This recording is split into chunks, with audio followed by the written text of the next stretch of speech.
Good afternoon, everyone. Good afternoon.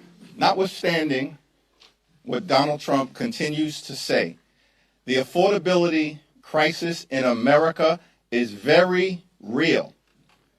It is a clear and present danger to the economic well-being of working-class Americans, middle-class Americans, and everyday Americans.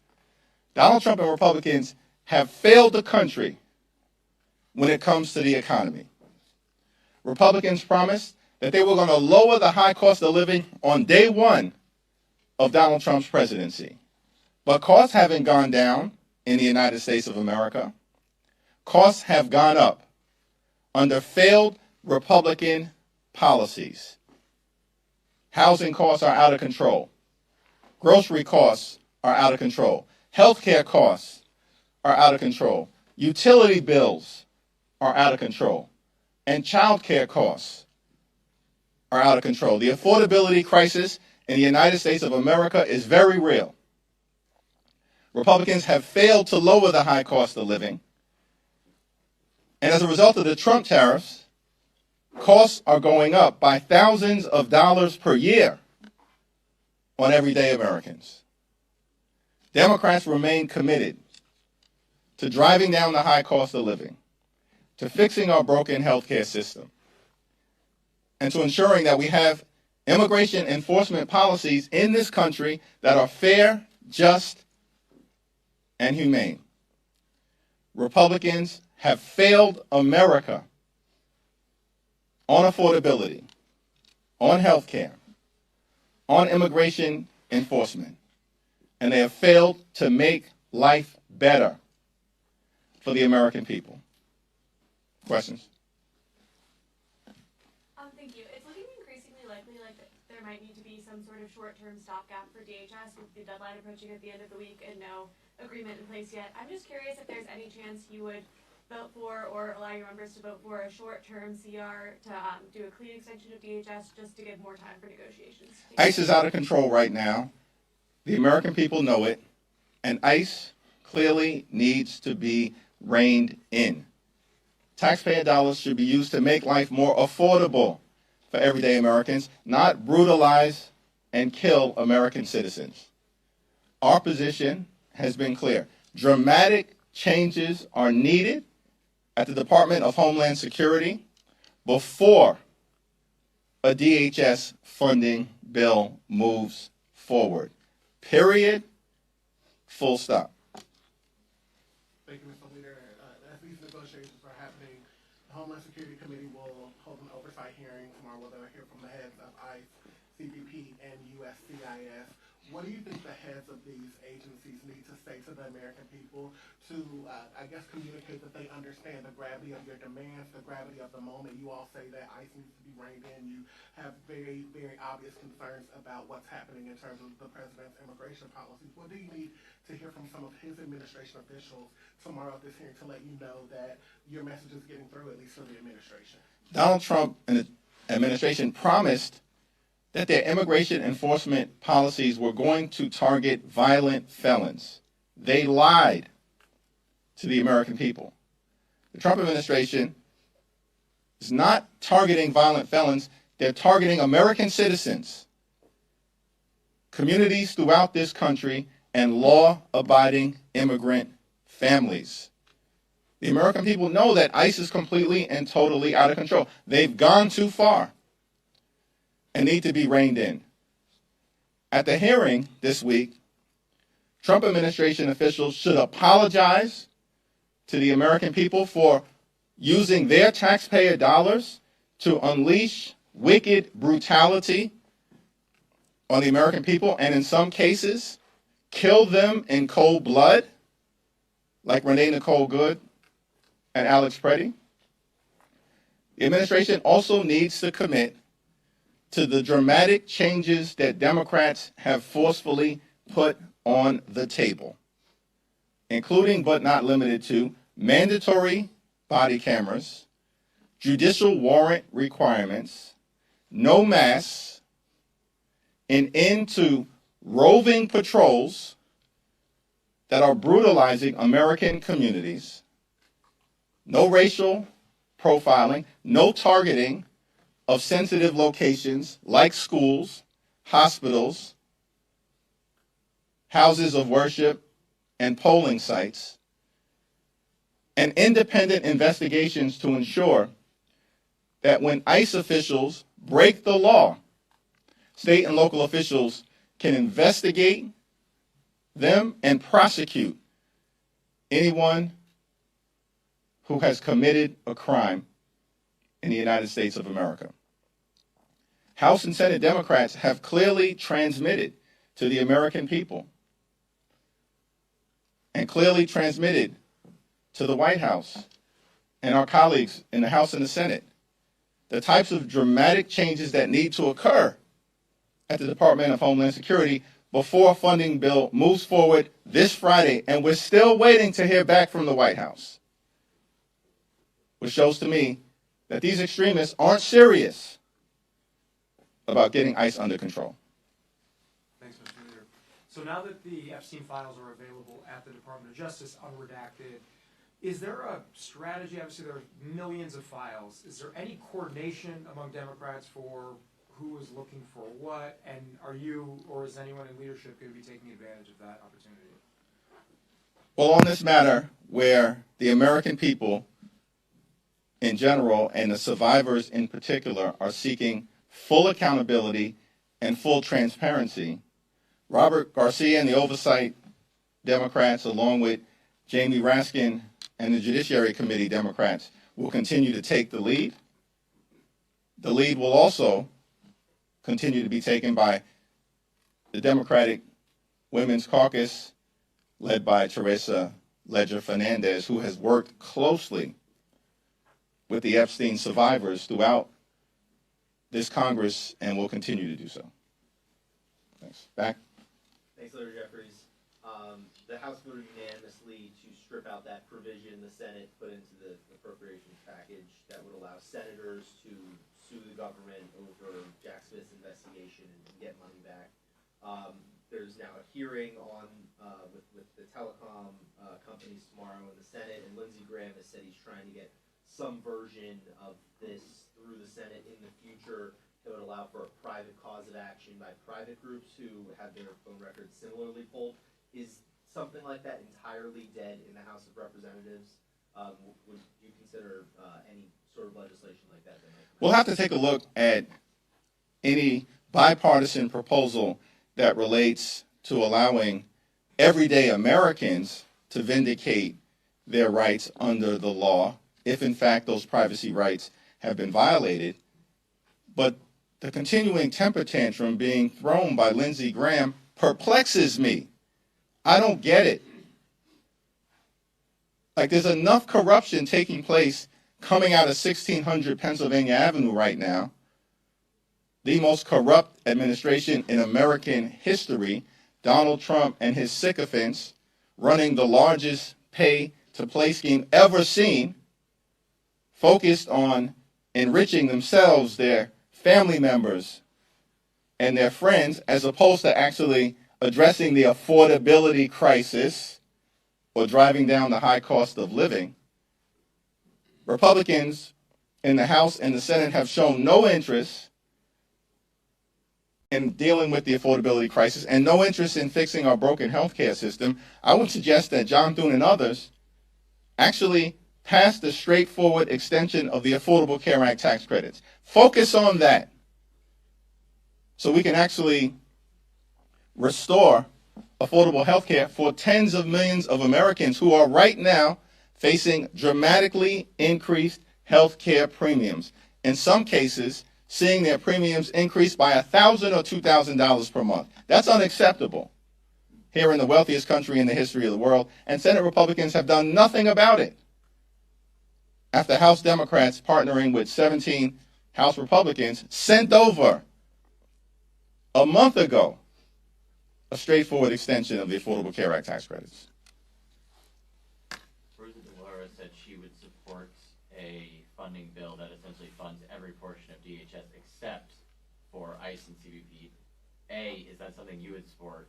And B, if it is, would that not be basically giving up all the rest of the leverage, given that the big beautiful bill funded those two agencies for 4 years?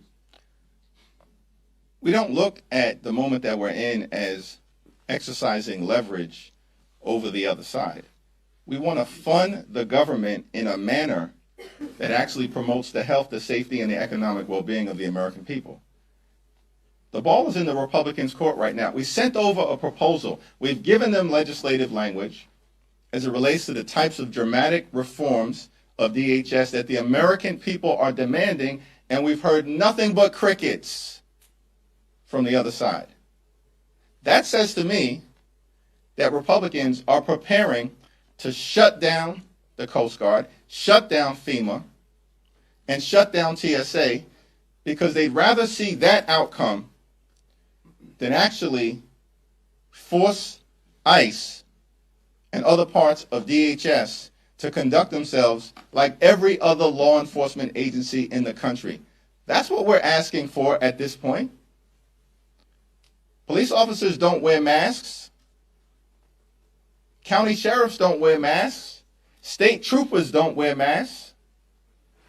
Why are Republicans committed to unleashing masked ICE or CBP agents on the streets of America to visit brutality on American citizens, while at the same time targeting law-abiding immigrant families? It's all so completely and totally unhinged, unacceptable, and un-American.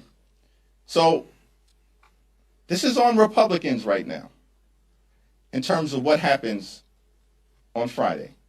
The clock is ticking. We'll sit down with anyone, anytime, any place.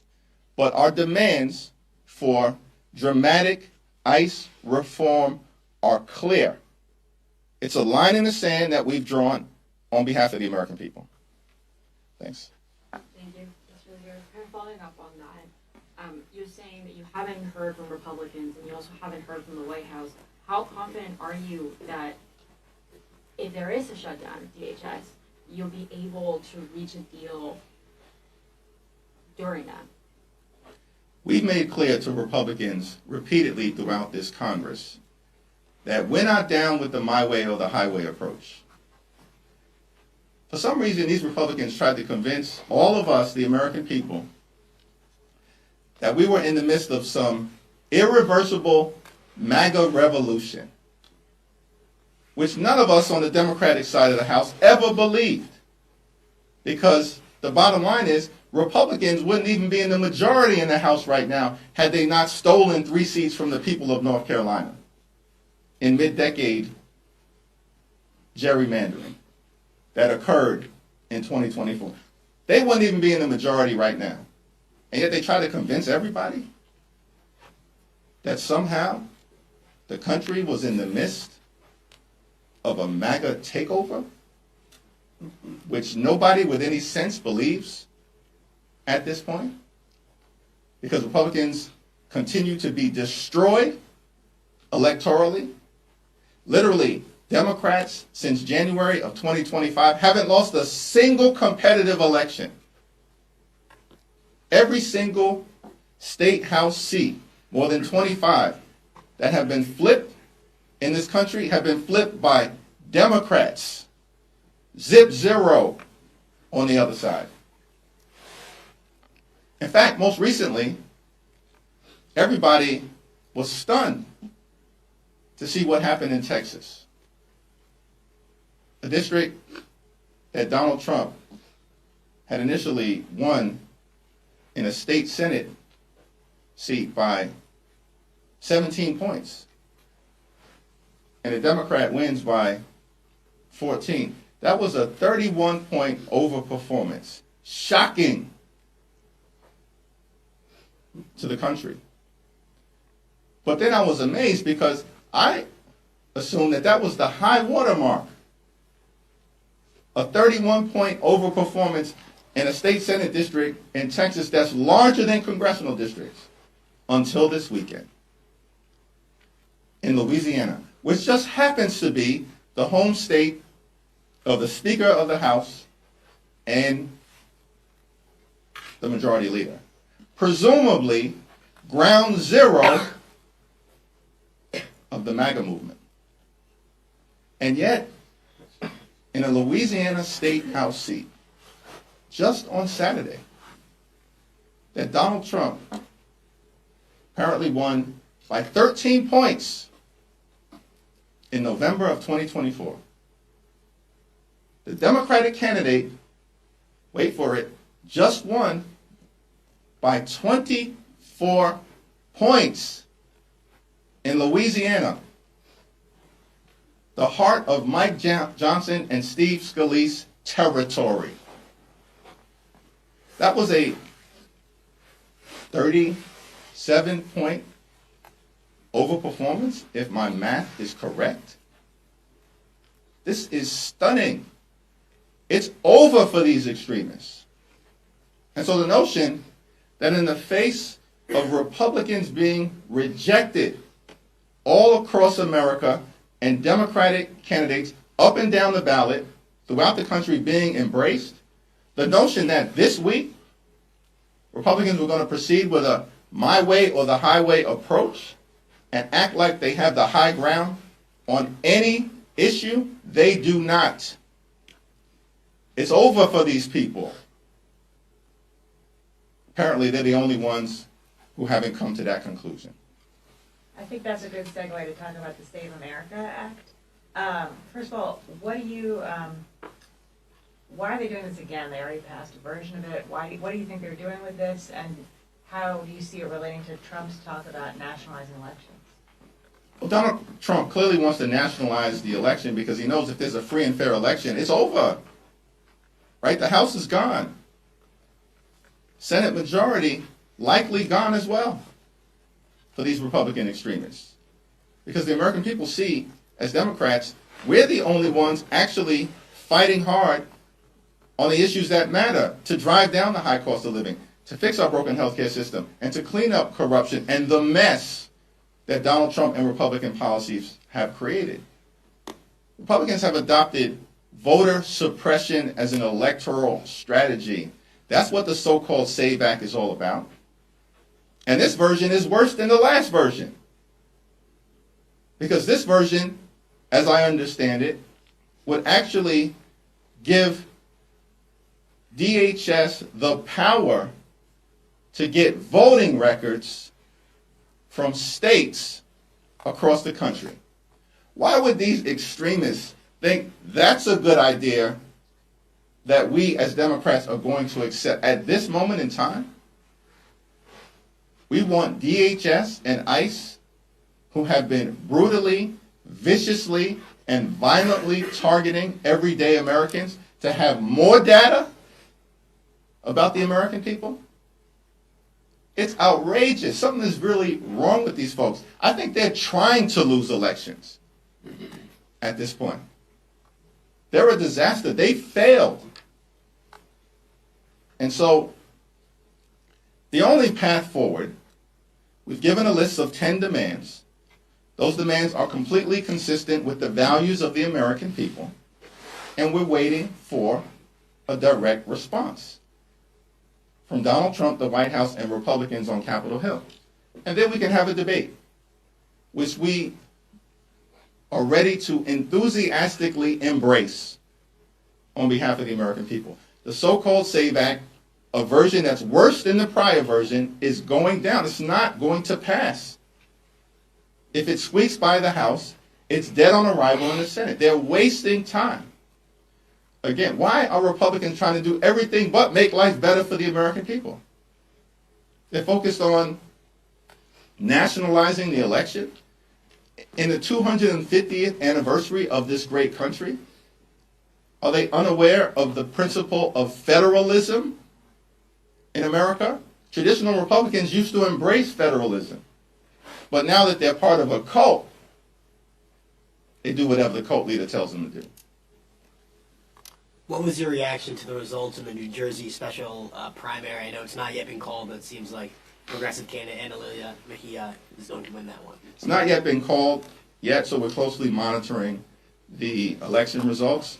And then whoever emerges will be prepared to stand by them in the April general election to ensure that a Democrat fills the seat left vacant by Governor Mikey Sherrill. Obviously, Democrats are frustrated with how the administration is responding on the Epstein front, but there's also, as you've already hinted at, the DHS fight, the question about affordability and so forth. How do you see Epstein as fitting into a message when it comes to the fall, and how much should we expect it to be part of the message in the fall? Well, we've talked about three core issues. First, of course, leaning in on the economy. Democrats being committed to drive down the high cost of living. America is too expensive right now. Donald Trump has made the affordability crisis worse here in the country, and then continues to say it's a hoax, or that we're not talking about it anymore.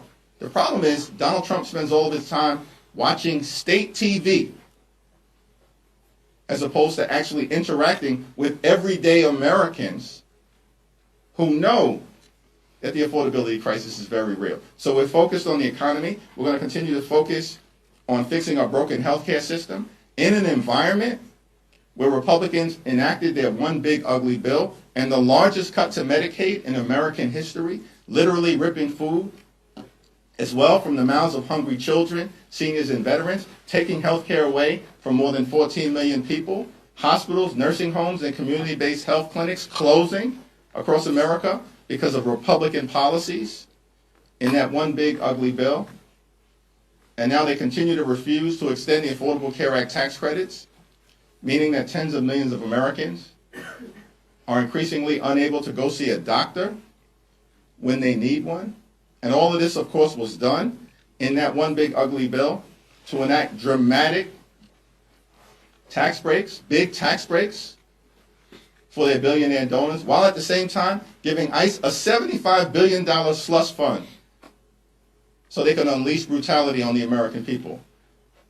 So we're going to continue to point out the fact that Republicans have created a health care crisis, and in part they created that health care crisis so that they could give ICE a slush fund, not to go after violent felons, but to target American citizens, in some cases kill them,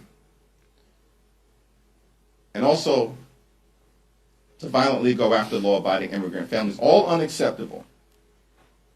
They created a health care crisis. Democrats are committed to fixing our broken health care system. Third, we need to clean up corruption here in the United States of America. In the House, in the Senate, at the Supreme Court, and certainly with the Trump administration. And in that context, the American people are correctly demanding transparency and accountability as it relates to the Epstein files. What is the administration hiding? Who are they trying to protect? These are questions that, of course, led by Robert Garcia, Jamie Raskin, and Teresa Leger Fernandez, House Democrats are going to continue to press forward on, consistent with what the American people are demanding. Thanks. Thank you, Mr. Leader. You said that the SAVE Act is not going to pass the House, but a vast majority of Americans, including 70% of Democrats, do support having voter ID requirements. So are Democrats on the wrong side of an issue with so much support? What's the path forward for Democrats here? Republicans are clearly on the wrong side of every single issue, which is why they are getting crushed electorally. This is a desperate effort by Republicans to distract. The so-called SAVE Act is not about voter identification. It is about voter suppression. And they have zero credibility on this issue, Republicans, in the same way that they have zero credibility on every other issue, which is why they continue to be routed electorally, including in districts and states that Donald Trump won comfortably in November of 2024. The last shutdown, the 43-day shutdown, was over the ACA extensions, and the shutdown ended without getting those extensions. What's your belief as to how this next shutdown could end? Do you have guarantees for the American people that these demands will happen? The last ones didn't happen. Yes, and the last ones did actually happen in the House of Representatives.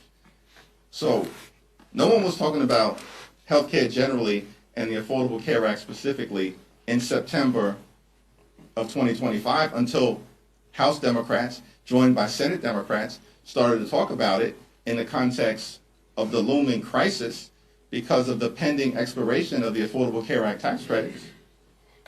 Everybody understands that Democrats were successful in articulating a narrative during the Trump Republican 43-day government shutdown that in part resulted in 17 House Republicans joining every single House Democrat in passing a straightforward extension on our terms, 3 years of the Affordable Care Act tax credits. Democrats are governing in the minority as if we were in the majority. We've had more successful discharge petitions led by Democrats in this Congress over the last few months than have occurred in the last few decades combined. So the one thing we can guarantee to the American people is that we're in this fight on their behalf until we win this fight and begin the process of ending the national nightmare that Donald Trump and Republican policies are inflicting on the American people. Thank you.